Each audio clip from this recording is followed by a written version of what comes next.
Good morning.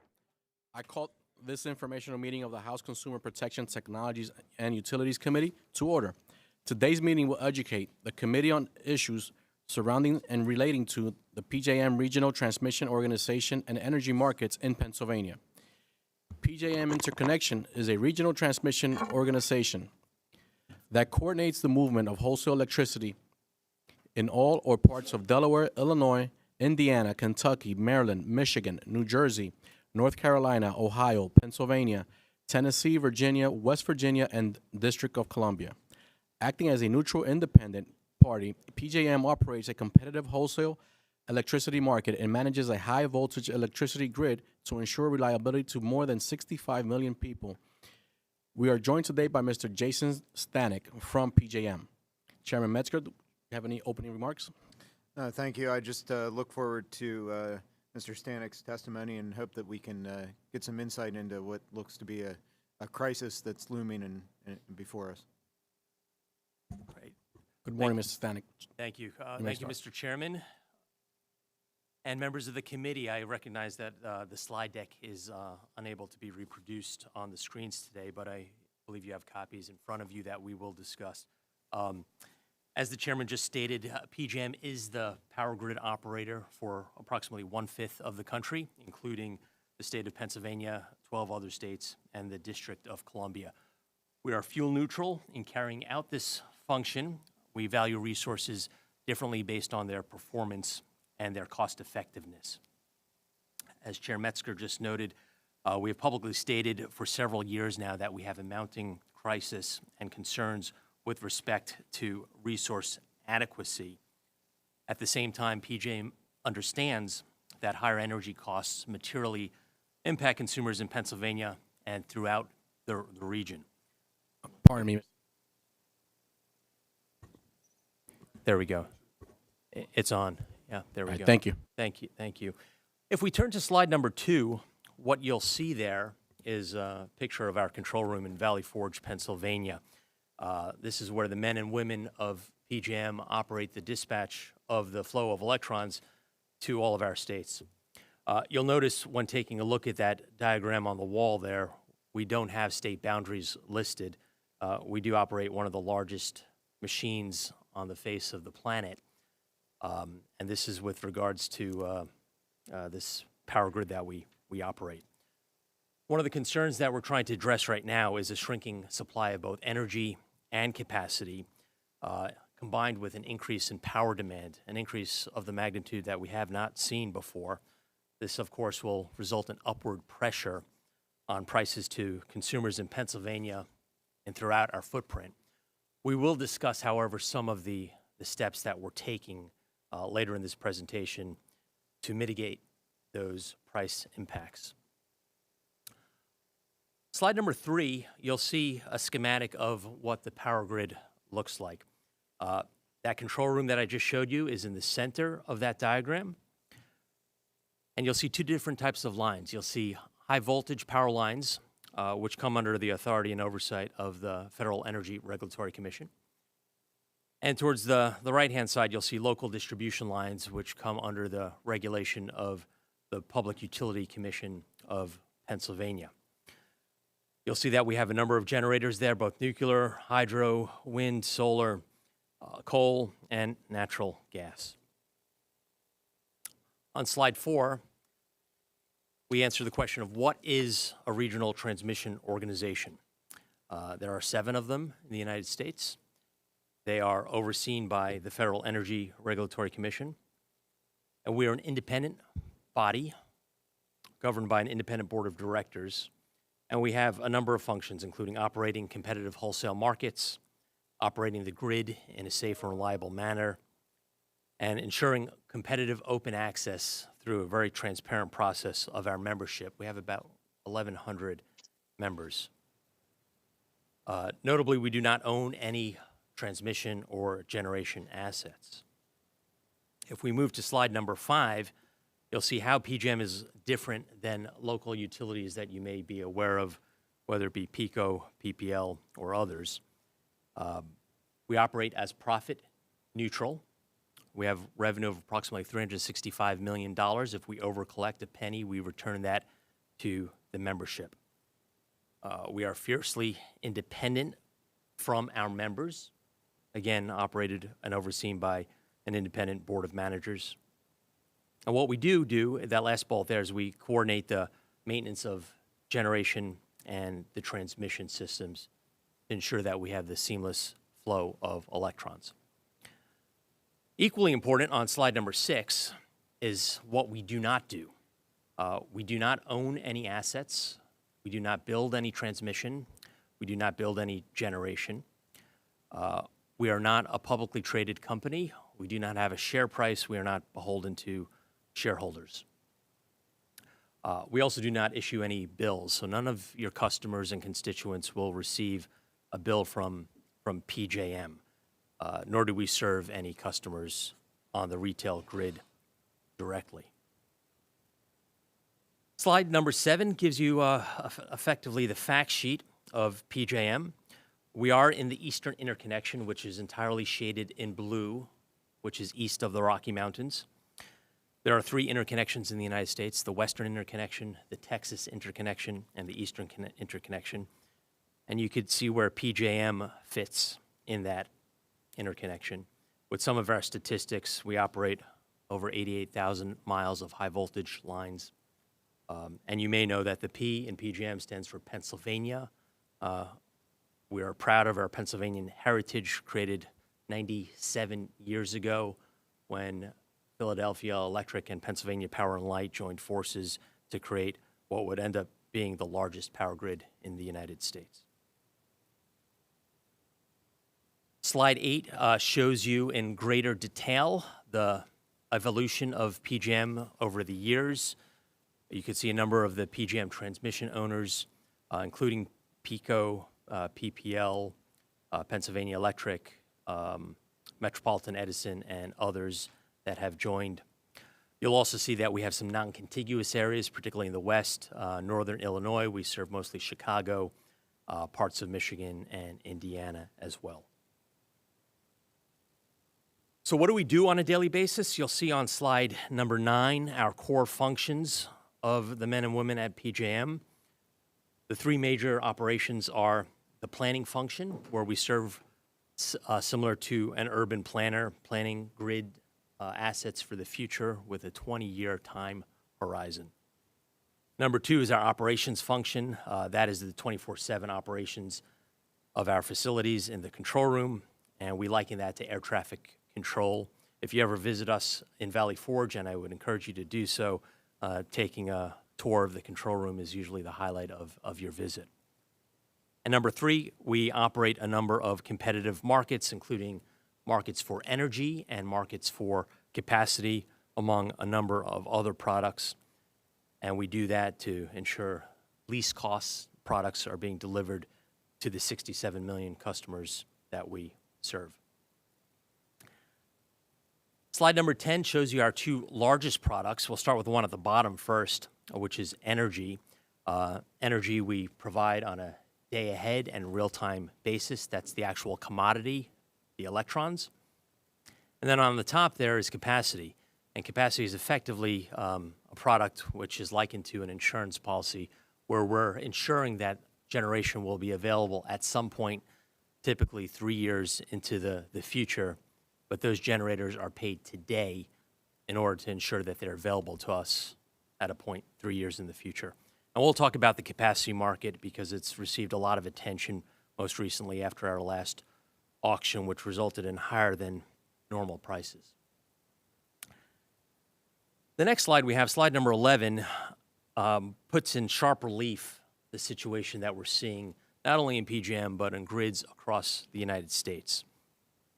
For many years, load growth was either flat or, believe it or not, it was declining. Throughout COVID, you could see 2019, 2020, 2021, and 2022, relatively flat growth for demand. You see a small uptick in 2023, a much larger uptick in 2024, and then record-breaking increase in 2025. This is our 15-year forward projections. Why do you ask? demand growth is increasing. Data centers, artificial intelligence, electrification of buildings, electrification of transportation are the primary avenues. If we look at slide number 12, you'll see some of the headlines most recently. We see data centers coming online in the PJM footprint almost on a weekly basis.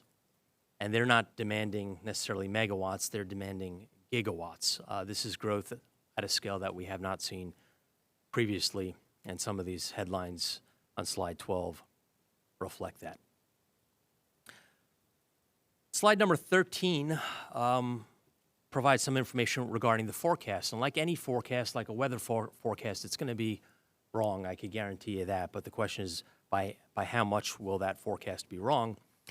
And what we do is we spend 6 months out of every year trying to perfect that forecast, which we release typically in the first few weeks of January. We take a look at dozens of factors, including unemployment rates, weather, which we've seen an uptick in extreme weather. We look at the past weather patterns going back 20 years, and then we're also looking forward into the future in 20 years. Of course, these variables will change with every passing year and with more information being supplied to the company. But we work closely with our utilities on the ground because they are in the best position to know what their customers are demanding. They're in the best position to know if a data center is shopping around and looking in the PECO territory. They will roll that information up to PJM, and we will use that to develop our forecast. In that blue box on the left, you'll note that our peak demand, which we saw in that line chart a few moments ago, is used to determine what our auctions will be based on. Slide number 14 is a Pennsylvania-specific slide. It shows you what our 2025 load forecast is for our largest utility footprints, including MetEd, PECO, Penelec, PPL, and some others. The yellow and green represent the summer peaks, both now and 10 years into the future. The dark blue columns represent winter peaks, both currently and 10 years into the future. And you'll see there's a growth rate under each of those columns, and that is an annualized growth rate, which are very different in some territories than others. If we focus on PECO and PPL, you can see that the growth rates in the winter are 1.3% and 5.8%, respectively. And I would petition you that these are very, very high increases based on what we've seen in the future. The next slide, slide 15, we're just taking a look at the PECO service territory and the PPL service territory over the next just few years. And you can see the large load adjustments, and large loads are effectively large customers, such as data centers, battery production facilities, port electrification for the port systems. And you can see the magnitude in terms of megawatts of the growth due specifically to large load additions to our grid. And most of that will occur over the next 5 years between now and 2030, where thereafter it begins to taper out. Slide 16 gives you a snapshot of all the resources that are currently available to PJM to call on today. And that's 181,000 megawatts of resources. About half of it's natural gas, about 20% is coal, 20% is nuclear, and the remainder is a number of resources, including our renewable resources. Keep in mind that we're expecting a peak this summer of about 155,000 megawatts on our hottest day that we expect. Of course, some of these units will be down, and we have a reserve margin. So if they're out for maintenance, that 181 will begin to decrease. Additionally, this year, we hit an all-time record peak for our winter on January 22nd. That was about 145,000 megawatts around 8 a.m. on January 22nd, all-time high. Our next slide is the same exact donut chart, but it shows you PA's contribution to that 181,000 megawatts. Pennsylvania contributes about 45,000 megawatts. Very similar in look to the PJM-wide chart, but you can see a little more natural gas, a little less coal, a little more nuclear than the PJM-wide average.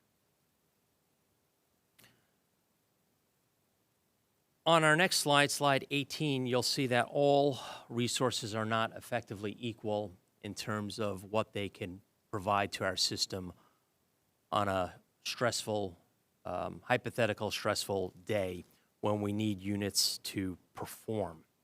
As I mentioned earlier, we pay units 3 years in advance, a capacity payment, in order to ensure their performance in the future. So if we take a look at the dark blue, you'll see most of our fuel resources by type. So we have wind, solar, storage, nuclear, coal, gas, diesel, and steam. And there's a corresponding percentage there. Nuclear sets the gold standard at 95%. Our generating resource with the lowest rating is solar panels, fixed tilt solar, so solar panels that don't move with the sun, at about 9%. And so what does this mean? This means that if you have a 1,000 megawatt nuclear power station and a 1,000 megawatt solar farm, we could expect that nuclear unit to provide 950 megawatts. And we would expect that solar farm to provide 90 out of the 1,000 megawatts, again, on a peak system day when the system is stressed. So we use these ratings to effectively discount the resources in order to best plan for the system. Looking ahead to slide 19, this is a snapshot of what we currently have in the queue. You might have heard of the queue. It's a simple concept. It's effectively the line that applicants that want to build generation get into that line in order to have PJM review their projects. Last year, in 2024, we had over 200 megawatts in the queue. Today, this number is actually down a bit. It's now down to 67,000 megawatts. Again, these are applicants that seek to develop generation on the PJM system. And you can see the future looks a lot different than what we currently have. The future is 50% solar, about 15-20% wind. Battery storage is in the light green. Hybrid solar and storage paired is in the purple. What don't you see on here? You don't see any coal units being developed. You see a little bit of natural gas, about 3,400 megawatts.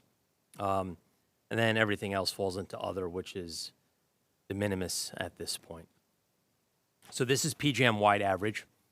And then if we turn to Pennsylvania on slide 20, of that 70,000 megawatts, you'll see 18,000 is coming from Pennsylvania. Mostly solar, almost entirely solar and storage. Very little wind. Again, natural gas is effectively de minimis on this chart here. I noted at the outset that we have mounting concerns with respect to resource adequacy on the system. Slide 21 was prepared by the North American Electric Reliability Corporation.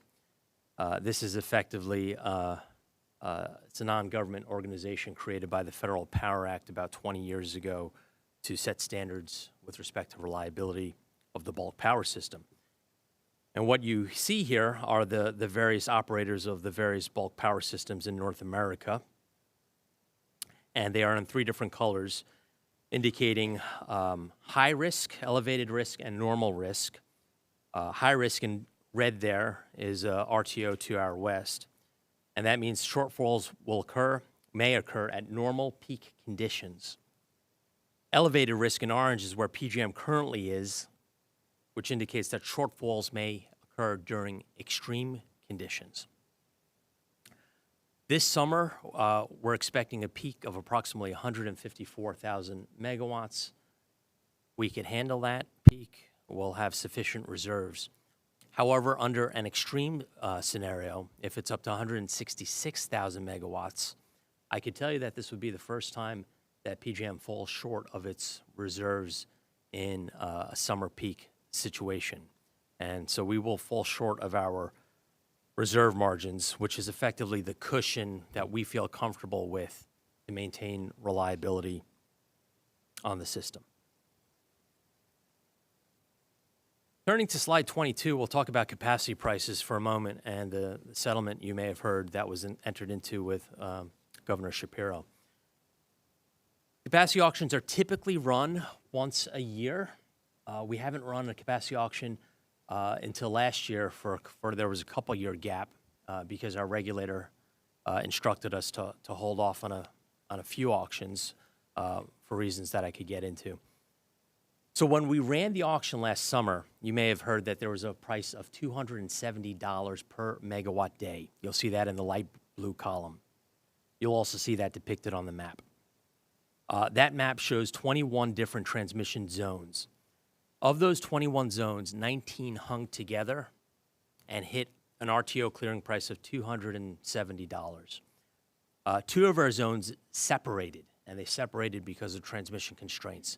So they hit their respective caps of $466 and $444 in the Baltimore Gas and Dominion service territories. So we know the number was $269. What was it the year before? It was $29. So that was a jump of approximately 9 times.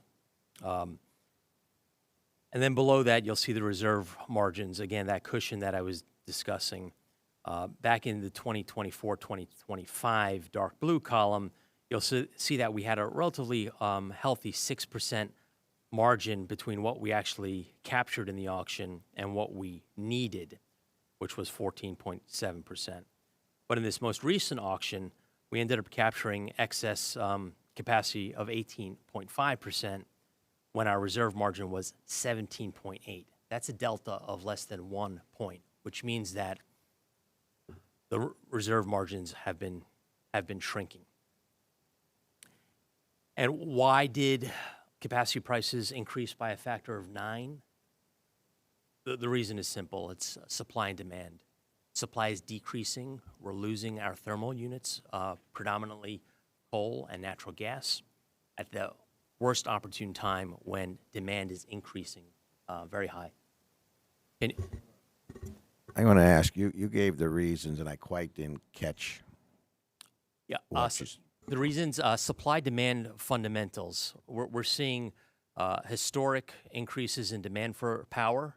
At the same time, we're seeing the number of resources that we could rely on drop rather dramatically. And these are mostly our thermal resources. So I'm talking about coal resources and natural gas resources.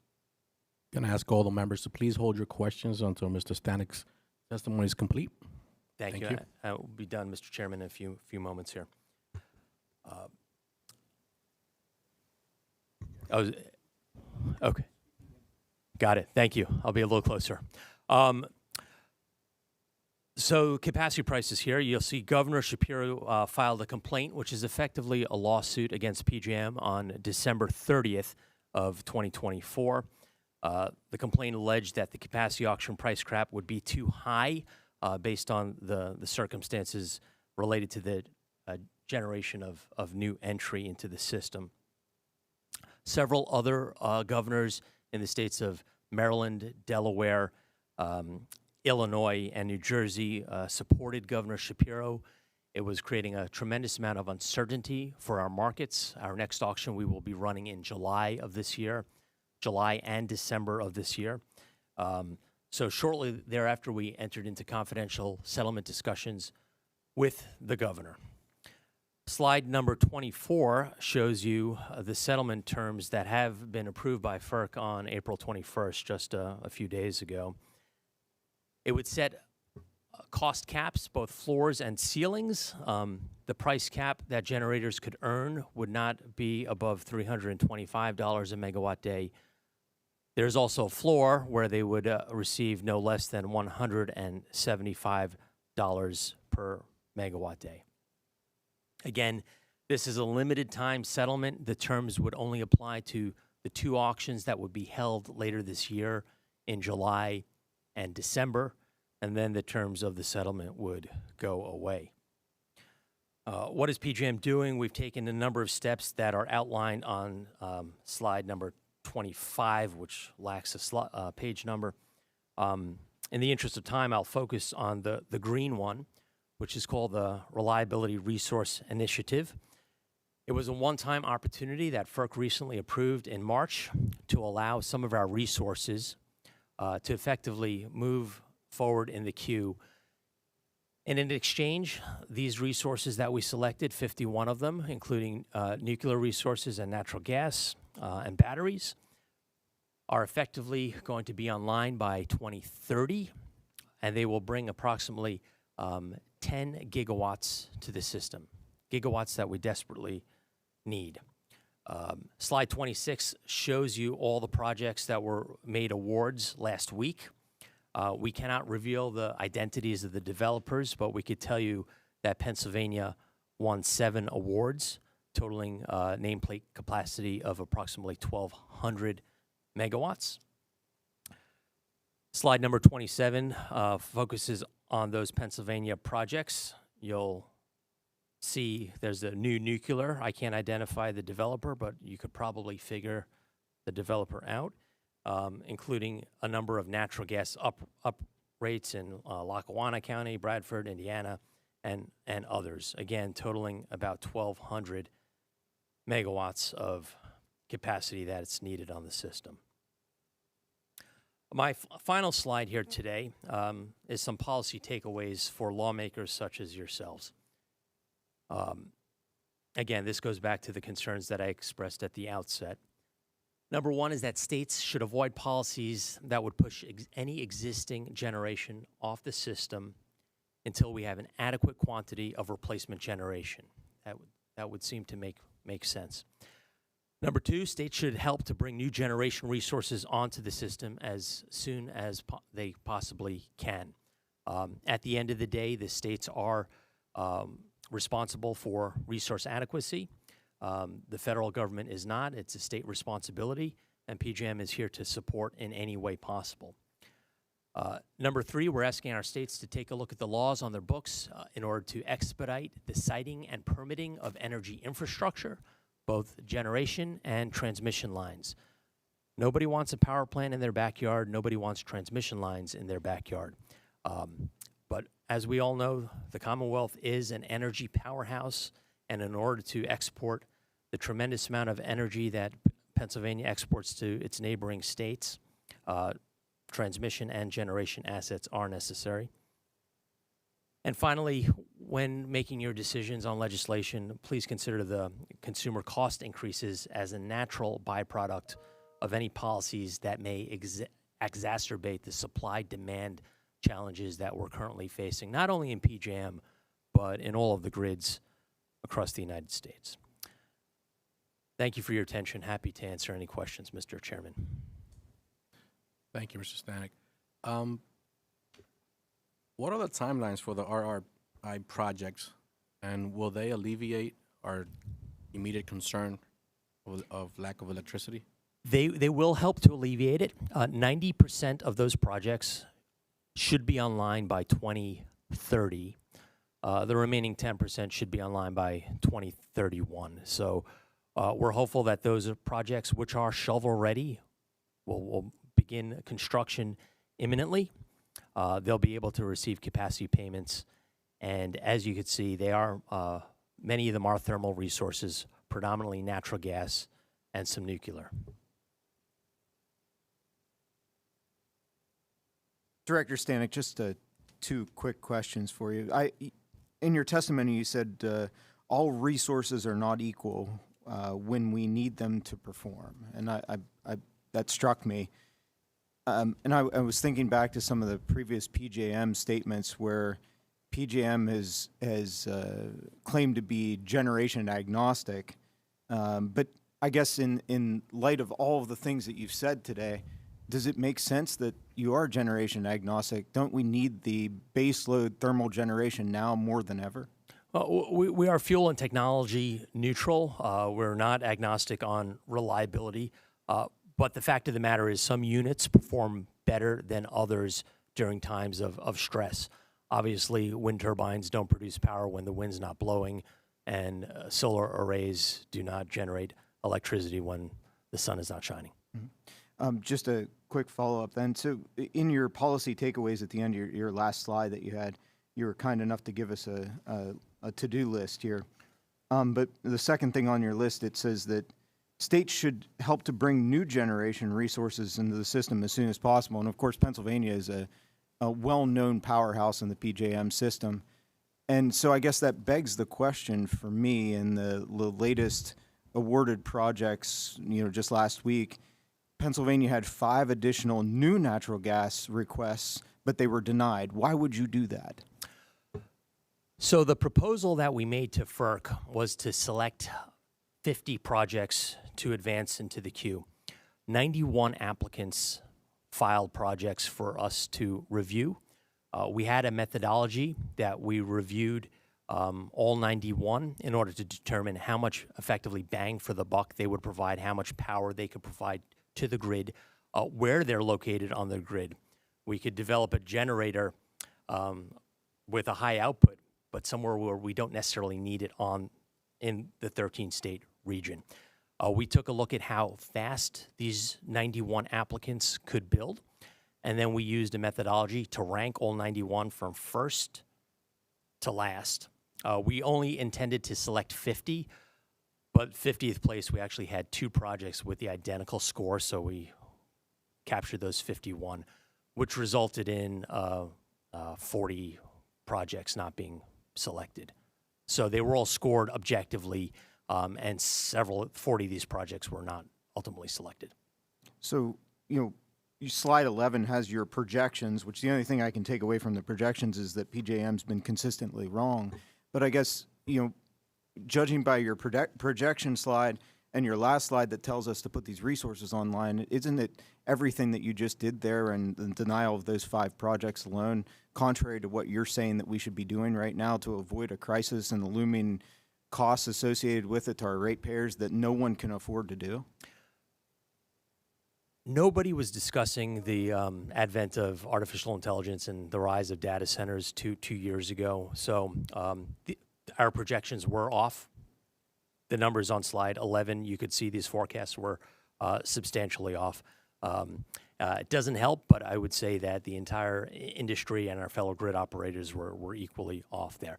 The question is, why did we not accept all 91 applicants that applied for the RRI? We have to recognize that there are other projects also in the queue, that these 51 projects will effectively be moving forward and advancing. Those other projects that were not selected, they're still in the queue, but they will not be they will not be reviewed on the same expedited basis. That said, they will be reviewed and moved out of the queue by the end of next year. So it's a timing situation. Those projects will still be reviewed. If they could hang on a little longer, I could guarantee that they'll be reviewed by next year. Thank you. Representative Nelson. So I would also challenge that statement. So help me understand, if we're looking for generation, if your queue is very heavily solar and storage, but none of the projects fast-tracked are solar and storage, are you effectively writing off, and I suspect we'll go back to that reliability chart that you'll look for and say that wind and solar don't perform well when it's not windy or when it's not sunny. But I believe your job is to get generation on board as quickly as possible. That's right. I believe that unless you are going to be a generator of, you have to select from the projects in front of you.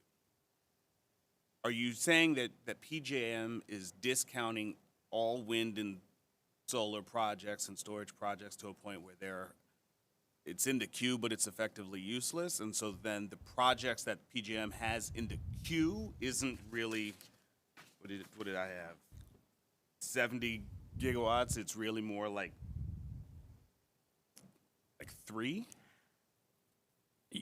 You raise a point, Representative. Historically, of the projects in the queue, only approximately 10 to 15% of the projects that exit the queue are actually built. So that 70% historically would be somewhere between 7 to 12 megawatts of 7 to 12,000 megawatts of generation that comes out. We need every single electron that we could get. The RRI awards, we did award to a fair number of battery storage and a wind project. There were no solar projects that were awardees, but we did have battery and wind included in that. We will get to everybody else that is in the queue by the end of next year. But what does that mean, get to? Because it doesn't appear, I'm not assuming that you've got 36 gigawatts of solar projects in the queue for PJM, 18 of them from Pennsylvania. I don't assume that there's just a real big stack of really quality solar projects, and as you just go from top to bottom, you're going to get to them and you're going to look at them. My assumption is that you guys are going to take that solar, 13 gigawatts of solar projects, and then you're going to look back at what you suspect is the reliability of solar and saying that it only generates, fixed tilt solar 9%, tracking solar 14%. You're probably going to say, let's take those 13 gigawatts of Pennsylvania's solar projects and put them back on the shelf, and we'll get to them next year. I don't understand what get to them or review them means if PJM has just a real preconceived notion that these are never really worthy of coming on board. Oh no, we would no. I would disabuse you of the fact that a particular fuel type is not worthy. We need all these resources. Our queue involves a rigorous review for reliability as these projects are being developed and interconnected. So you referenced the 13,000 megawatts of solar in Pennsylvania, which are currently under review. And these 13,000 megawatts will be pushed out of the queue by next year. And when I say pushed out or reviewed through the queue, we'll inform the developer whether or not they can interconnect, or if they can't, the reason why. Currently, we have 50,000 megawatts of mostly renewable resources that have exited and successfully left the queue. At that point, it's on the developer to build it. And we've been calling the developers and asking them, why you have all the PJM approvals, why haven't you been constructing? And some of the top three reasons are permitting and siting. We can't build the project. Financing with interest rates, potential global supply chains, economic impacts, tariffs. They said, we have our PJM approval, but we can't build for X, Y, or Z reason. But these 13,000 megawatts of Pennsylvania solar are under active review. We did let some of the RRI projects advance in the queue, leapfrog, so to speak, to get these projects interconnected as soon as possible. But the fact that sort of physics determines that we rank these ratings, and as you noted, solar is 9% and nuclear is 95%, that is purely to determine reliability. We want to get everything hooked up, whether your contribution is smaller or greater. So I don't want to leave the impression that we don't value these resources, because you take a look at the queue, it's 98%. And I'll say, and I'm almost done here, Mr. Chairman, and I would love to have a follow-up meeting to understand, out of those projects that have moved off the queue and been advanced past PJM's queue, how they are doing and coming onto market. But the last thing I want to know is, solar and wind energy are ostensibly some of the newer forms of energy that you guys are dealing with when you're talking about coal, nat gas, et cetera. How much has your reliability expectations changed? Are we sharpening now what we understand their capacity to be? Because this is the space where technology has been improving the fastest in the most recent case. So are you sure that your reliability expectations here and your generation expectations aren't a little bit dated? That's a great point. These numbers on that slide 18 are adjusted annually. if not biannually, based on our experience and our track record. There's no question that the future fleet is going to be cleaner and more renewable. Battery technology, once battery technology is perfected, then solar and wind resources will be able to be better captured. We don't have extensive experience with large batteries on the system. We have one large 4-hour battery in Virginia. California and Texas are the states that have tremendous amount of battery resources. But I expect with the RRI, you saw a number of batteries that will be developed relatively quickly. They're large in scale. And to the extent we could store that energy from renewable resources, that will change the way that we are able to calculate. Representative Rinkiewicz.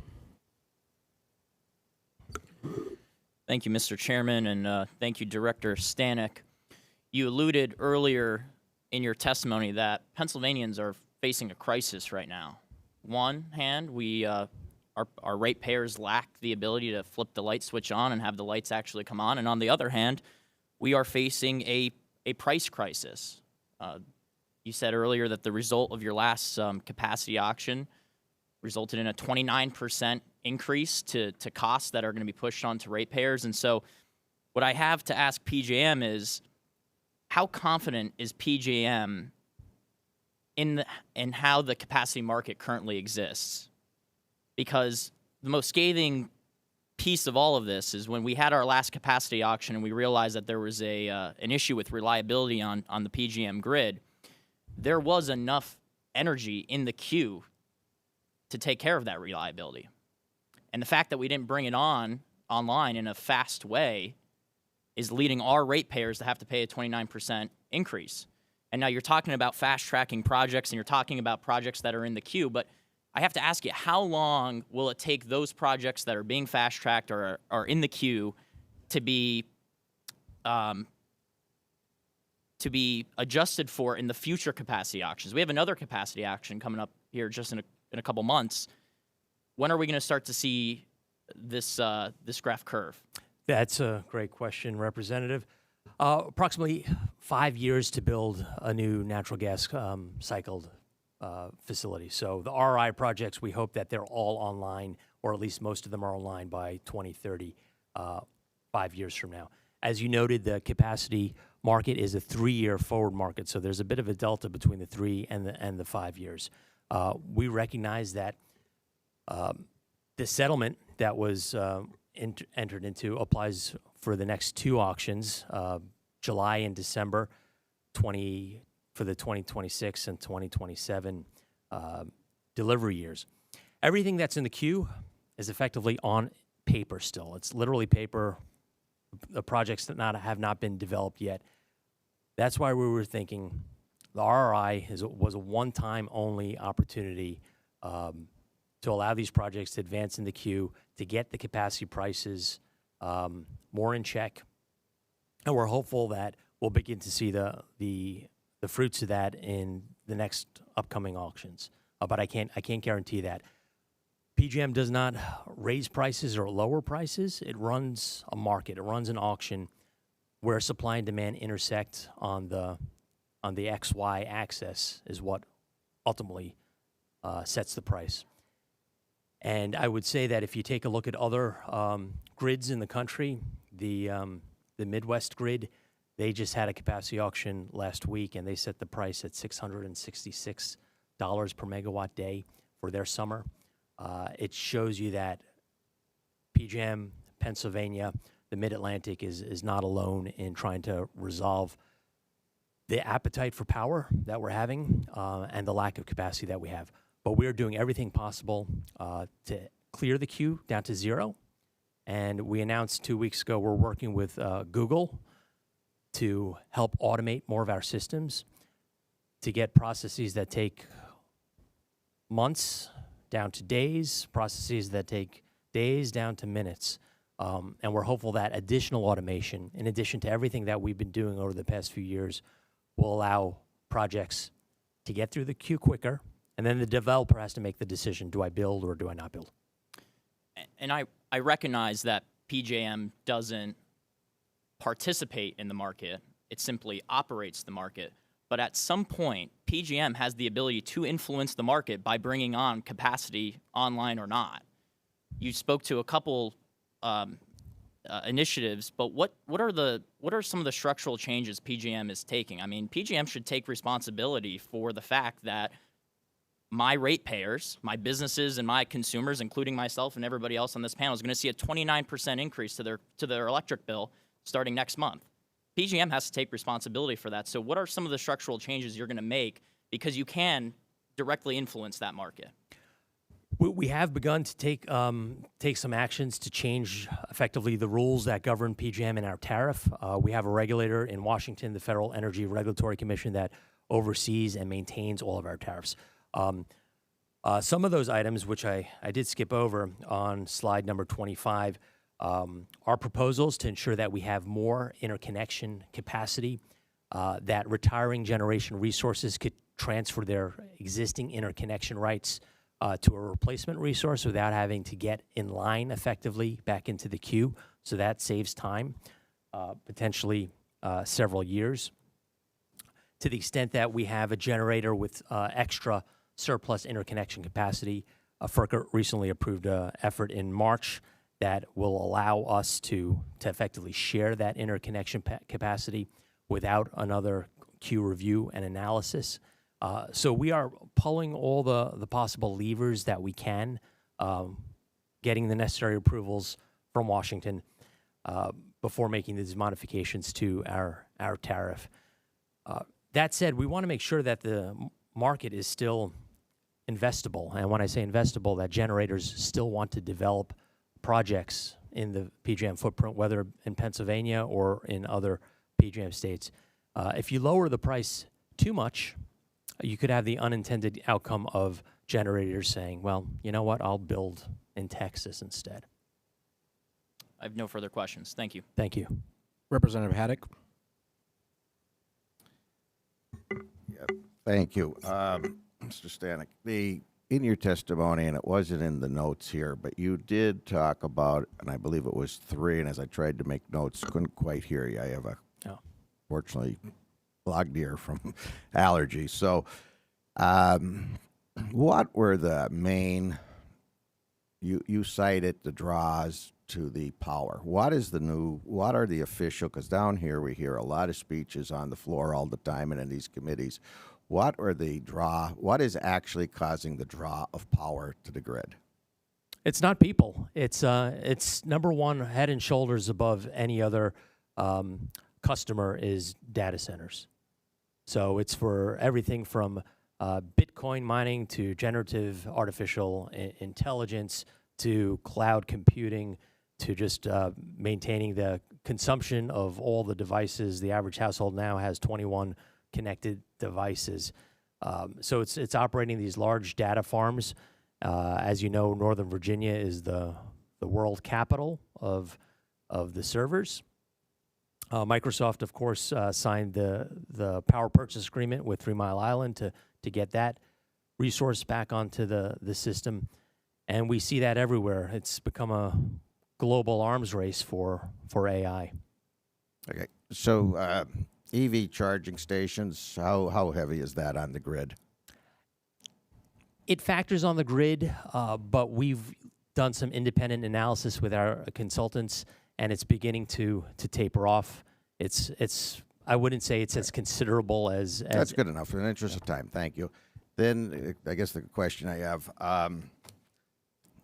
you talked about your projections, and it was already brought up by the chairman about you missed the mark with your projections. But I'll tell you, I'm finding out, and I'm only here my 3rd year, that going back to Governor Wolf's administration, the industry with the AI came to the state of Pennsylvania and asked for incentives, or Pennsylvania was going to miss the boat.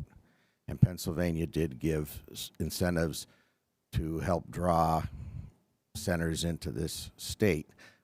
So how does that happen on that level? And you guys missed the mark on your side, knowing that we gave incentives, knowing that the industry's been screaming this is going to happen. Well, we've had data centers of consequence for almost 30 years now, but the new data centers consume more power than any of our projections led us to believe. Back in 2022, as you could see, that was relatively flatlined. Did we miss the mark there? I think we did. All of our trends that we're getting from PICO, from PPL, from Met-Ed now are showing that there is significant interest by these much larger consuming data centers. I would suppose that the data centers that Governor Wolf considered during his administration consumed a lot less power. We're talking megawatts, not gigawatts. The landscape is changing dramatically week by week. Thank you. Any additional questions by members? Mr. Stanek, thank you for your testimony today. You stated that people aren't the problem, but yet somehow people continue to carry the load of the payments. Shall our communities like mine and Representative Cabbage and across Pennsylvania are going to be hurt with this increase of demand in the future? And I hope that the PJM will reconsider the way they allow projects to come online, being as though what you stated that either it was lack of financing or what other excuses private entities came up with, hopefully will not happen in the future because our communities cannot afford it. Thank you, Chair. We will keep affordability at top of mind as we navigate this energy transition. Thank you. Hearing no further questions, this informational hearing is adjourned.